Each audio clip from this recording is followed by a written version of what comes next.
Good morning, everyone. We welcome you to our Sunday morning roundtable discussion.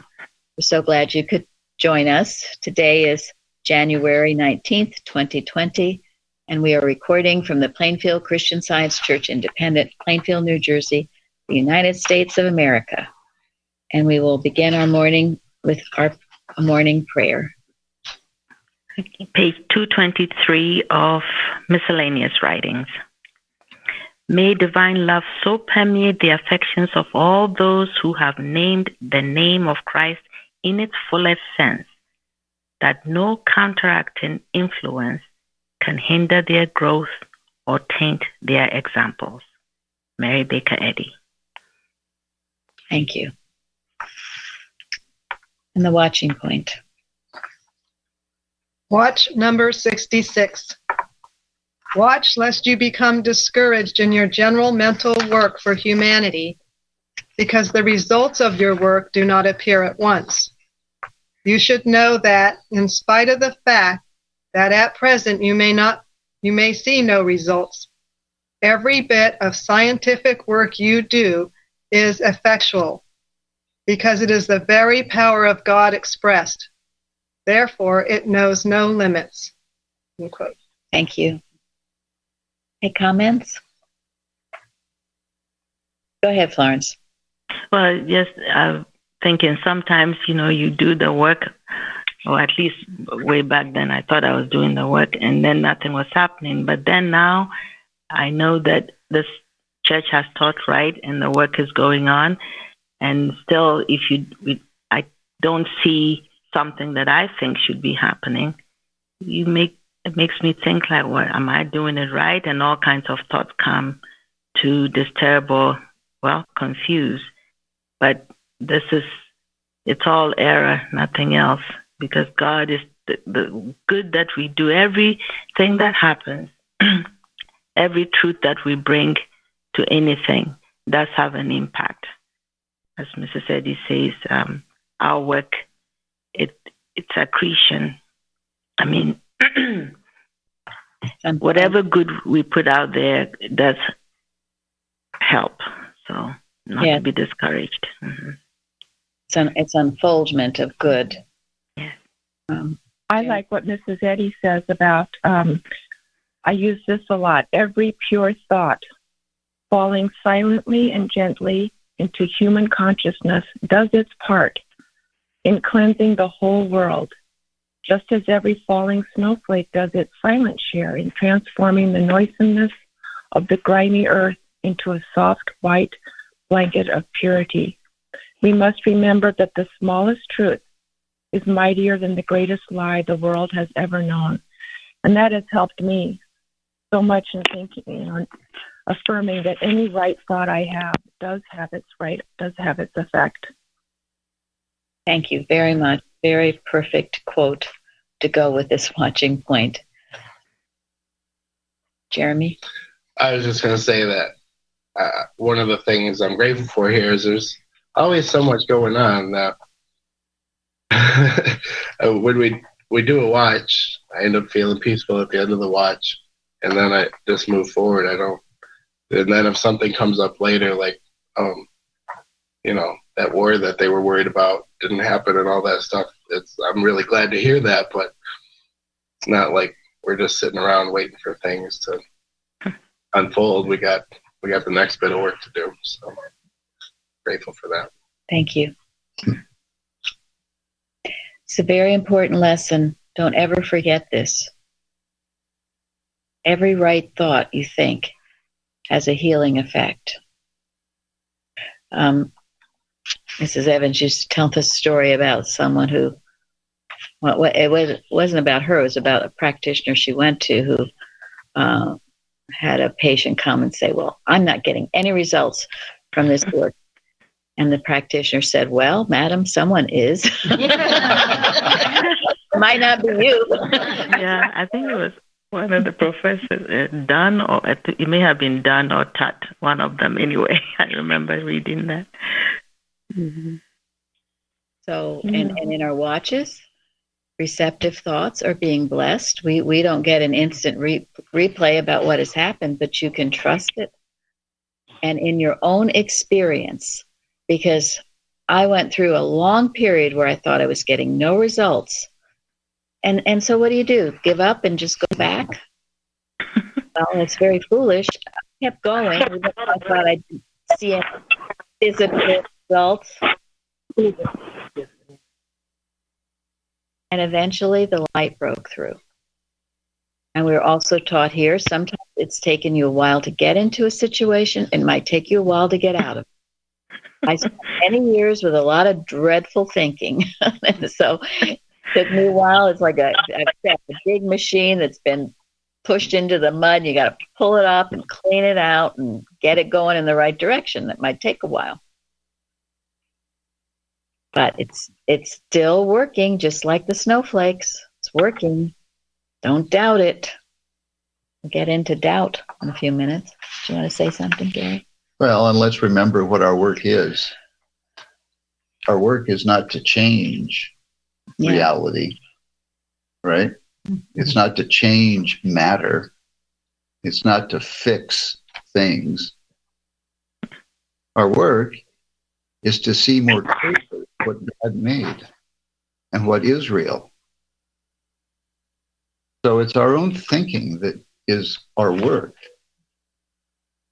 That's really the work. And if we don't see the results right away, well, there's more I need to do to correct my own thinking. And when my thinking is correct, then I don't have to worry about what appears to me, because it will not appear to be a big, powerful problem anymore. And Mrs. Eddy said somewhere, and it's not a exact quote, that when she felt mentally that the patient was in the right place, then she knew that the healing had taken place, even though maybe physically it didn't appear yet.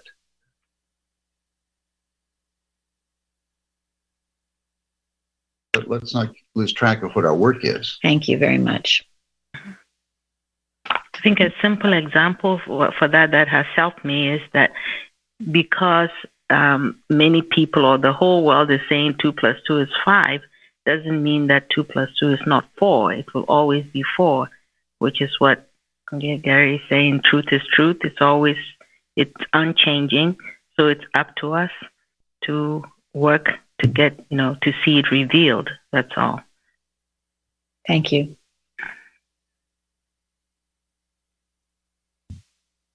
Okay. Our subject today is life.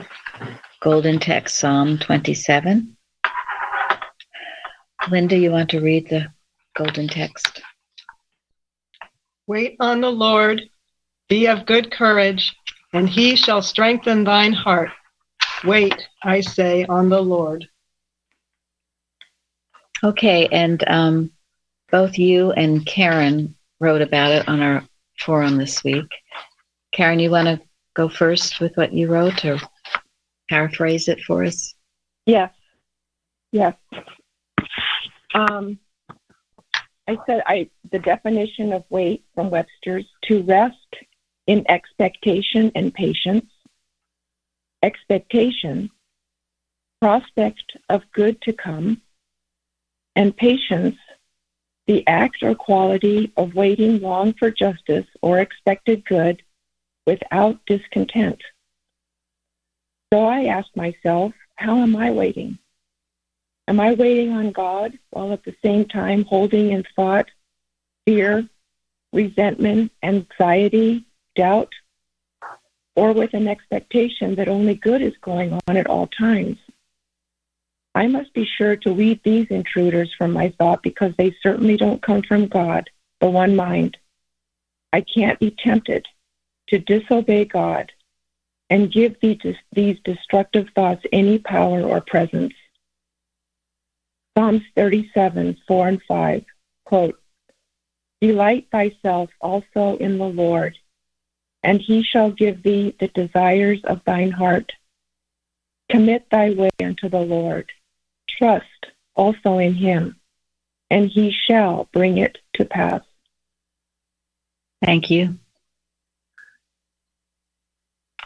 Do you realize how many healing statements are in the Bible? As we talked about yesterday, you just take one statement and it will unfold to you in so many ways to change your life for the better. Linda? Well, the first thing that I realized was it said that God was going to strengthen your heart. I worked so much all my life using human will, and I try to think I have to strengthen myself, but it says He'll strengthen it. But of course, we learn here that you have to be obedient to Him. And then I found from the Benson commentary for this golden text, be of good courage, keep up thy spirits in the midst of thy greatest dangers and difficulties. Let thy heart be fixed, trusting in God, and thy mind stayed on Him. And then none of these things will move thee. Wait, I say, on the Lord. Whatever thou doest, grow not remiss or careless in thy attendance upon God, but keep close to Him and thy duty. End quote. That's beautiful. Thank you. So what do you think your heart is? Oh, Florence, did you want to speak? Oh, yeah, I saw something in the blue book and page 91, which Mrs. Eddy says, take courage from every experience and power will be yours. Go on, dear one, and prove that you are the child of Him who cares for His own. Be faithful to principle in all that you say and do, and success will be yours. Be happy at all times and in all places, for remember, it is your right and a duty you owe to yourself and to God to retain this right, no matter how loudly this screams. Depression belongs not to the child of God, neither it is real, nor can it affect one when his motives are right. So you can rest in that. Yes, thank you. You know, the subject life, many people think that your life is dependent on your heart, organs, in a material way. Something came up, I believe it was the Wall Street Journal, big thing, saying that the increase in heart disease. And one of the states where they were finding the biggest increase was Colorado, which they say is the biggest state for exercise and healthy, healthy living. And so it was one of those, ha, ha, ha, ha, as I say, because the more you look to your body and think that's what gives you life, the more it's going to smack you in the face because you're looking in the wrong direction. I mean, this is beautiful, saying that God strengthens your heart. You think you have a weak heart, this kind of heart or that kind of heart? Well, think about all the things that Karen and Linda just gave us to do and get your focus off thinking that your organs are what gives you life. This is why we start every morning with God is my life. God is life. God is my life. God is the only pure and perfect life. We don't look to the body for life. You find your life in God and in focusing on Him. And I've given this to many of you, but I love this in questions and answers, miscellaneous writings, where Mrs. Eddy is asked the question, do you believe in a change of heart? And it goes on. We do believe and understand, which is more, that there must be a change from human affections, desires, and aims to the divine standard. Be ye therefore perfect. Also, that there must be a change from the belief that the heart is matter and sustains life to the understanding that God is our life, that we exist in mind, live thereby, and have being. This change of heart would deliver man from heart disease and advance Christianity 100-fold. The human affections need to be changed from self to benevolence and love for God and man. changed to having but one God and loving him supremely and helping our brother man. This change of heart is essential to Christianity and will have its effect physically as well as spiritually, healing disease, burnt offerings, and drugs God does not require. That should be sent to the Wall Street Journal. That's the answer. And as I've said before, so often in the Bible, it will refer to some part of your body, and it's a way of spiritualizing it, to know it's not in matter, but it exists in mind, and it's perfect. We don't exist because of our organs doing this, that, and the next thing. We exist because of God, and our life is in him. And the less attention we spend on these bodies, except to know that they are the humble servant of the restful mind, as Mrs. Eddy says, man is that, the better off we are, and the happier we are, and the happier our bodies will be. And that gets us to another definition of the word weight.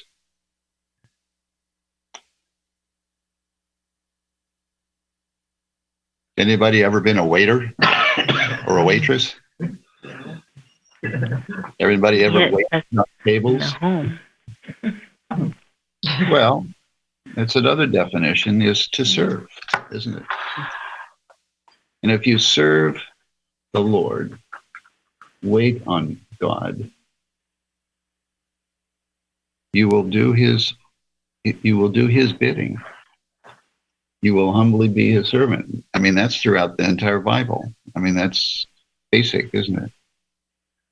So there's another concept here that is totally consistent with the one we just talked about. You don't just sit idly waiting. You're actively doing what God has for you to do,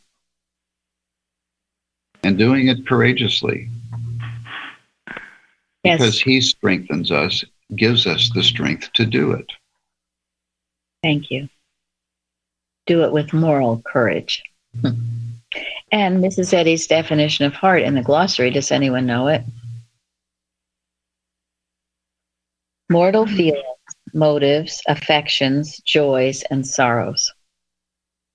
So God is going to strengthen your mortal feelings. He'll strengthen them, spiritualize them. Your motives, he'll spiritualize those. Your affections, he'll strengthen. Your joys, he will strengthen. And even your sorrows. I think one of the biggest changes that I've gone through since finding Plainfield is my sense of wanting to serve God, and think more of mankind, and just I've never had such a feeling of that since coming to this church, and I just know it has changed so much about why I do anything, and I just love thinking that this website, our church, is just reaching out. It's been a big change in my life. I've never had quite this feeling before, and it's just lifted me above so much. It's just been wonderful. So I'm so grateful. Well, welcome. And this is what he talks about, waking to the bliss of loving unselfishly. There's nothing that can give us any greater happiness than to love unselfishly. That is why this thought that you're just trying to make your own little home or household or whatever more perfect is just, sorry, it's just not where it's at. Again, and this was a life-changing statement that I was given years ago from Fidelity, Mrs. Eddy, and that is, too soon we cannot turn from disease in the body to find disease in the mortal mind and its Cure and working for God. Cure and working for God. When you seek to help others, and as Gary was talking about, waiting, serving, the best ways God directs you to do, you'll just find this new purpose, this energy of life that's just amazing. I thought in Parthens, we'll get to more of his, but I thought it was so fascinating where Napoleon says, even in war, Napoleon said, the moral is to the physical as 10 to 1. Now, moral is virtuous actions. And when you were imbibed with virtuous actions, when you are imbibed with this, a power and an energy comes over you it can't be defeated. And I thought in the Revolutionary War, there was no way we were to win that war. Britain had all the navy, the fleets. If you read that book, 1776 by David McCullough, they looked out on the Hudson River and they saw a fleet of the British Navy, scared the pieces out of everybody. But why did we win? Moral courage. Moral courage. We believed so in what we were fighting for. We would not be defeated. And of course, we had the wonderful leader in George Washington, who was motivated by God and knew it. And knew it, as were most of the founding fathers, if not all of them. It was God. God was inspiring them, and most of the British generals knew it. Yeah. They knew that the Americans were fighting for a righteous cause. They knew it. And a lot of them didn't have their heart in what they were fighting for. King George or King whatever. It said that General Howe from England, that they were brothers. And they were just doing it because the king asked them to do it. But they did say, boy, this is a scrappy bunch of people. Half of them, they didn't have shoes or anything, and they were fighting in the winter. There was no stopping them. And so, which proves what Napoleon said. Absolutely. Imagine that, going without shoes in the winter. Doctors now would say that it was impossible. Yes. So God is undefeatable. When you've got that moral courage, the moral right, the virtuous right in your heart, don't ever be dismayed or think you can be defeated by anything, because you cannot. No matter how poor you might seem to think you are in many different ways. Florence? No, one with God is the majority, I think. Yes. So. Okay. All right, Sharon, you can read the responsive reading. Let's see. Okay, 28 and 29 that you and Shardy wrote about. If then God so clothed the grass, which is today in the field, and tomorrow is cast into the oven, how much more will he clothe you, O ye of little faith? And seek not ye what ye shall eat, or what ye shall drink, neither be ye of doubtful mind. All right, and what did you...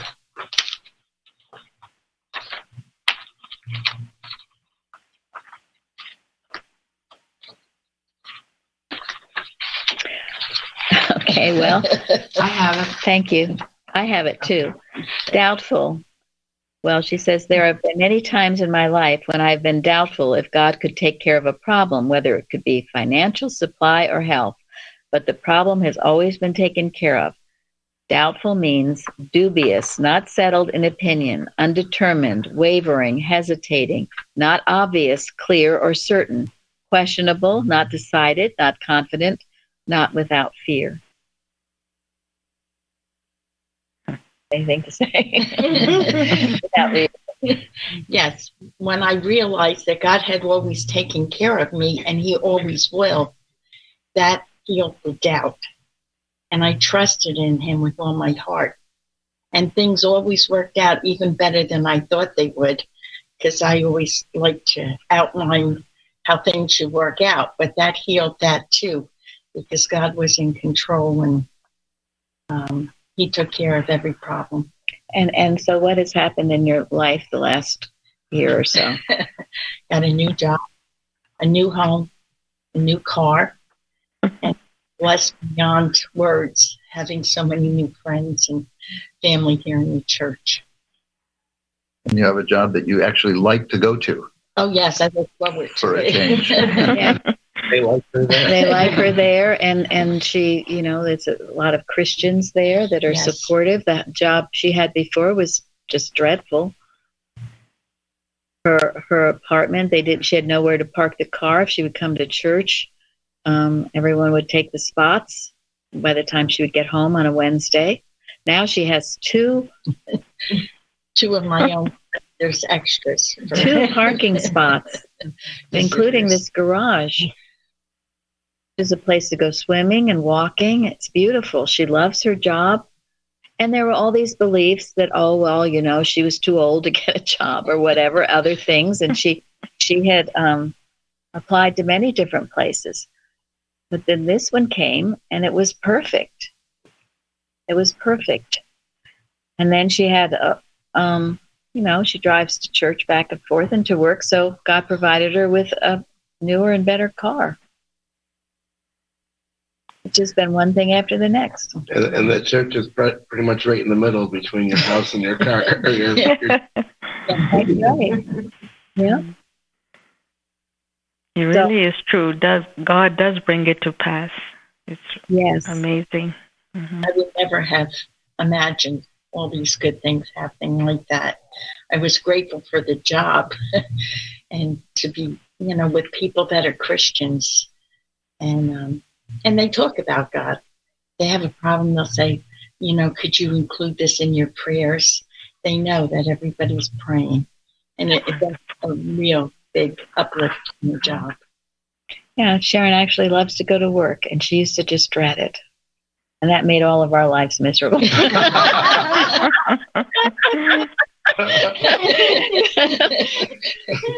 Poor Sharon. I know. Not really. Not poor, but blessed. Not anymore. Well, I had to get to the point where I could say enough is enough and leave the job. Well, that's it. Trust God. Mm-hmm. And each time she did, and each time when she felt she was being willful about what she wanted to do, she put that aside and trusted God, just as she said in this forum. She wasn't going to doubt that God had a good plan. And that took courage, because you were a lot of jobs you interviewed for. Oh, yes.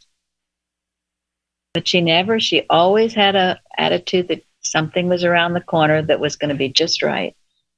And I had a lot of practitioner help, which I'm grateful for. Yes, well, that too. But it's working this science, really working it, and really obeying, as we talked last week, not just saying it, but connecting the dots, working it and trusting it.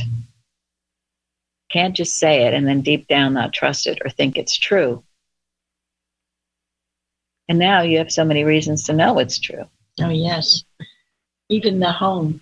I finally said, maybe it's not the right time. I'll just put it in God's hands. And I think the next day or something, the place I really wanted was made available. That's right. And I was in there like a month later. That's right. Yeah, she finally gave up all her thinking about what she wanted and was ready to put it all on the altar. And that's when it opened up, when she sincerely did that. And she sincerely did that. And then the very place she wanted. And now she has people over there all the time for lunches and other things, because here we've been taught to make a home a really home. You share it with others, if possible. And she's so grateful for it, so she shares it with others. So that was the key, Sharon. Beautiful, because finally you just trusted it all to God. That's hymn 361. Yeah. Trust all to God. Yes. So, thank you, Sharon. Thank you. And Shardy, what did you want to say anything? Well, it's so inspiring, and I'm learning, and thank goodness I was led here to Plainfield. And I'm finding that I coddle my fears. And I realize that now. And you've got to be strong, like we're taught here. You face it and you slam it down. And it's the only way. And I'm learning because I have all these blessings. And we go back and forth and we're here and we do things and it's really very wonderful. Thank you. Thank you. And so what is it? I like that. What is it to coddle your fears? Well, I think about it too much, or what is it? Is it, maybe I should be a little fearful? That's coddling. I'm learning. No. This is a fear. What is it? And you've taught us, rake it over, really look at it. What is happening here? And I'm learning. I'm not there yet, but I know now. And I think a lot of my fears I have really, I challenge them now. I just don't, I would accept them. And you can't do that. Thank you. I like that too, a coddle of fear, because I've had people in my life that will say, I'm not being pessimistic, I'm just being realistic. And then they dump a whole bunch of fearful thoughts on your lap. Well, no, that's a good way to look at it. You're justifying the fear. You're sort of accepting and living with it. And that's not living. Webster says cuddle is to lie close to. So think about that. Lie close to your feet. You go to bed with you. You wake up with it. I think what really helped me when I read what Mrs. Eddy says, that do not fear your sense of fear. I always thought that I was afraid that if I was afraid, that was going to cause also some other problems, but I couldn't stop being afraid. But when I read that, don't be afraid of your sense of fear, I thought, well, then it really must be nothing. That's a very good. Well, I think that's it. And I think that's what Charlie was getting at. Yeah, I mean, things will come to us to try to make us afraid. But don't justify it. Don't give it reality. Don't accept it. Don't be afraid of the fact that you're experiencing fear at the moment. Well, I like Bignell Young helped me with that. I'm pretty sure it was him where he said the same thing about not being afraid of your sense of fear. He says, because he says sometimes working with mothers, and their children, they get very fearful and then they're afraid, oh my gosh, I can't be fearful. He said, go ahead, fear all you want. Go to town, fear all you want. Because he said, well, what power does it have? It's godless. It's powerless. So go to town, fear all you want. So that really helped me get over my fearing of fear. And then I thought, well, why in the world do I want to sit around and be afraid? I mean, when he put it that way, it kind of was like having cold water dumped on my head. And then I thought, well, instead of fearing, the Bible has the answer. Be careful for nothing, but in everything give thanks and rejoice, and the peace of God that passeth all understanding will come. So instead of fearing, praise God, remember all the blessings of the past, and sing hymns, wait on the Lord, serve the Lord, focus not on your problem, but on God, what you can do. And that brings a great sense of peace and security. Your doubts will go. That is perfect love. And perfect love casts out fear, right? Yeah. Another thought that is helpful is when it says that man is God manifested. And if love is one of the synonyms, then man is love manifested. So where is the fear? Yes. And just like you can't be grateful and depressed, you cannot have this love of God and also be afraid. Right. Love does cast out fear. And so when something comes to you that makes you fearful, ask yourself, well, how can I apply love to this situation? How can I love more? And I've done this a lot, and it really works. And remember in your motives, well, what we talked about, God strengthening, purifying your motives. Make sure your motive, you're not doing something because you're afraid, but you're doing something because you love. And that's a good key with parents, because very often we get into this fear mode. I mean, it's almost, my daughter told me her, her children have had to go to daycare, and little ones. And there was a little girl, and she fell, took a little bump. So the next morning, the girl came in with a big helmet on her head. I mean, she was 2 years old, but the mother was so worried that she was going to fall again. So, but you see, this is where if you don't have God, it's a pretty scary world out there. So this dear mother was, terrified for this little 2-year-old. So this little 2-year-old is having to go around with this big helmet in nursery school. And I mean, it seems absurd, but it goes on and on and on. A secular world. You're going to be afraid for your child because you don't believe that there's a God up there that's taking care of them, or mainly you don't understand. Remember, you can't be everywhere, but God is, and God is with whatever the child or whomever you're thinking about. Taking care. So thank you all. Any more comments? All right. Well, there was a lot in the lesson. I mean, I loved that made everything beautiful in his time from Ecclesiastes. So if there's something, Bicknell Young again says there's nothing ugly in the kingdom of heaven. There's something, Elsie likes to talk about it. I know it too. In the South, they talk about things, being ugly. And my mother used to say, God don't love ugly behavior. If there's anything ugly, you can know that God is not in it and making all things beautiful, everything beautiful. And then, of course, Romans, we know that all things work together for good to them that love God, to them who are called according to his purpose. You can stand on that one in times of trouble. It's going to work together for your good. God will turn it to gold to them who are called according to his purpose, and to them that love God. And then it goes on about Moses and Joshua and fear not, over and over, having that moral courage. Because what happened when they got to the river after only 40 days and Moses sent 12 spies out to spy out the land? What happened then? 10 came back and said, oh, it's awful over there. 10 came back full of fear. Joshua and Caleb came back and says, no,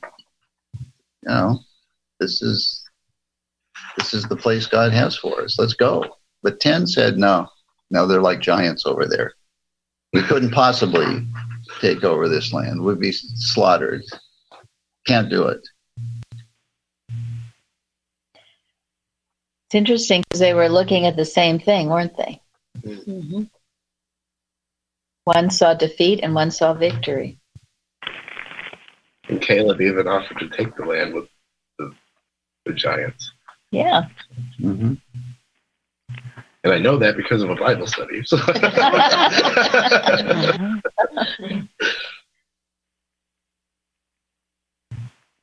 Well, and it took 40 years for those 10 full of fear to basically die and, not be around. Joshua and Caleb thrived during those 40 years and maintained their faith and their moral courage.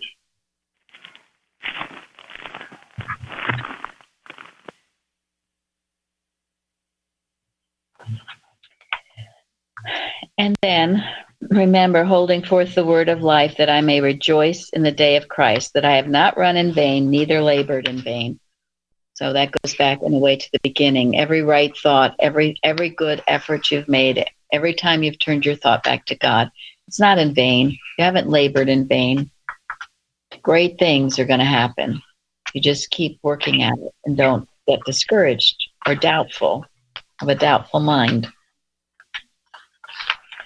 And then I thought it was interesting, also, for you are his workmanship created in Christ Jesus unto good works, which God hath before ordained that we should walk in them. You are God's workmanship, created for good works. So don't ever think that you're not, or that you don't have anything good to do. God created you for this. And if you're wondering what your life purpose is, if you're feeling like you don't have much purpose to life, well, this is where you look. Look in the right direction.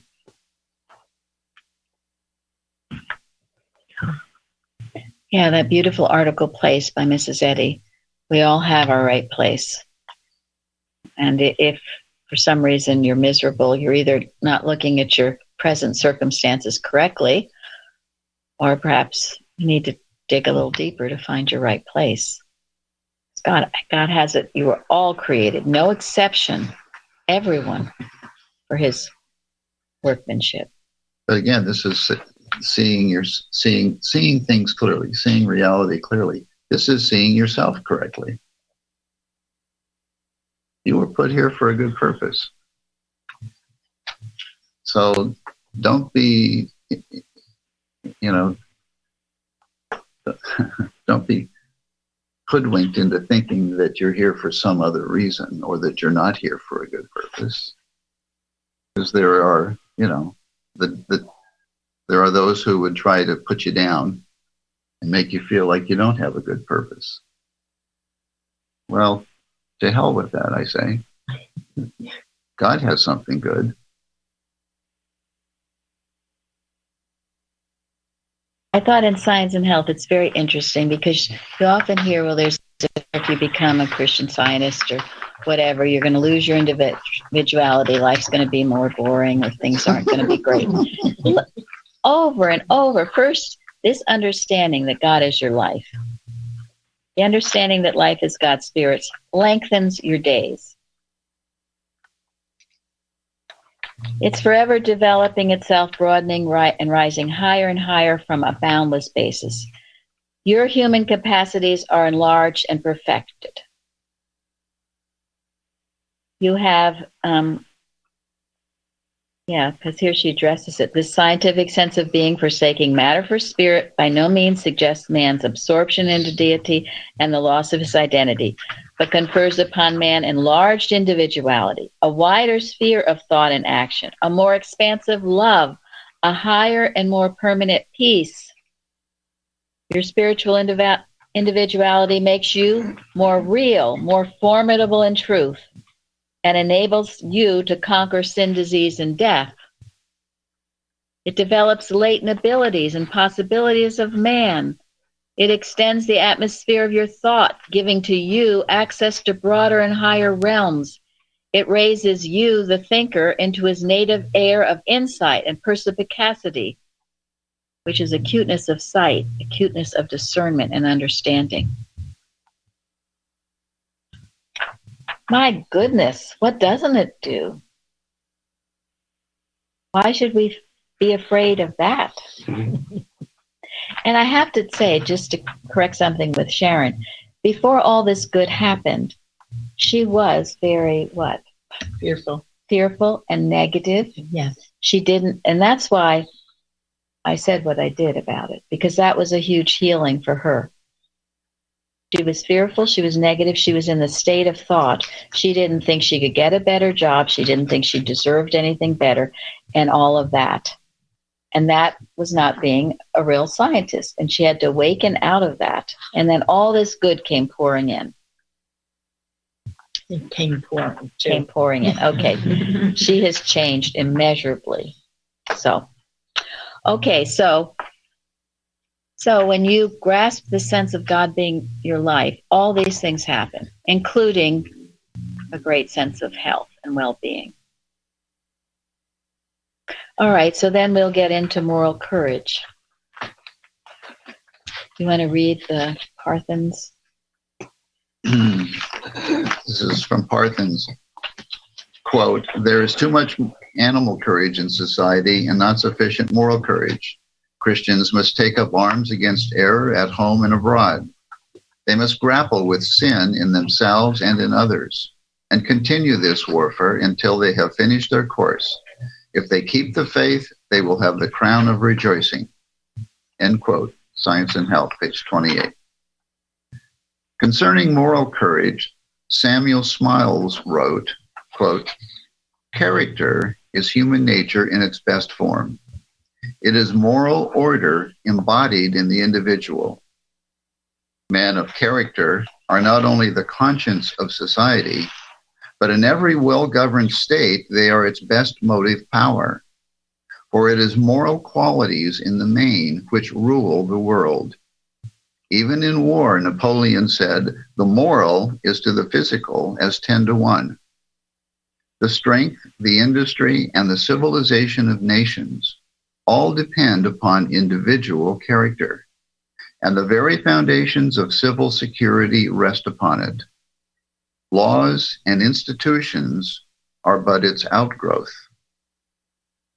The man of character must also be a temperate man, and exercise the virtue of self-denial, than which nothing is so much calculated to give strength to the character. John Sterling says truly that the worst education, which teaches self-denial, is better than the best, which teaches everything else, and not that. The Romans rightly employed the same word, virtue, to designate courage, which is in a physical sense what the other is in a moral, the highest virtue of all being victory over ourselves. And lastly, intrepid, self-oblivious Protestants in a higher sense than ever before, let us meet and defeat the claims of sense and sin, regardless of the bands or clans pouring in their fire upon us, and white-winged charity, brooding over all, shall cover with her feathers the veriest sinner. Miscellaneous Writings, page 172. So as we focus our life on God, thinking more of all of the beautiful things I read that he does for us, when we know he is our life, we have a greater individuality, and our moral courage rises. We become of great worth to this world, and we find the true sense of life. And it's life without beginning and without ending. And Florence, what did you want to say anything more about character? You also wrote about that article on our website. Well, I think I feel everybody should read it, because Mrs. Eddy emphasizes why character is what gives moral courage. And she goes into so much. I'm just so awed by all that she said in that article. I've given the link to it if anybody wants to read it. But I like the way she starts that address by saying, "Be thou strong, therefore, and show thyself a man." 1 Kings 2. And the whole thing, she also says that Christian Science exists for more than healing. There is nothing on earth so valuable as character. You will notice that no adjective is prefixed to this word, character. Thus, I do not say Christian character for the evident reason that there can be no character which is not Christian. Here in this world and in all worlds swinging in space, nothing is so grand, so godlike as character. Certainly the trend of thought on this one point is moving in the right direction. Christian Science extends its hand in friendly greeting and welcomes this advanced step onward and upward. This is what Christian Science exists for, to promote every worthy and spiritual effort to attain unto a higher realization of what character surely is. what is called the Christian Science healing is not the end-all and be-all of Christian teaching, Christian Science teaching. It is simply a means toward an end. That end is the production of better lives, or in other words, the promotion of character. I think everybody should read that. It's just amazing to me. Thank you very much. Excellent. Thank you. Okay. Thank you. And we'll just end with miscellaneous writings by Mrs. Eddy. Page 354. A little more grace, a motive made pure, a few truths tenderly told, a heart softened, a character subdued, a life consecrated, would restore the right action of the mental mechanism and make manifest the movement of body and soul in accord with God. Thank you all for joining us today. Thank you. Thank you. Thank you. Thank you very much. Thank you.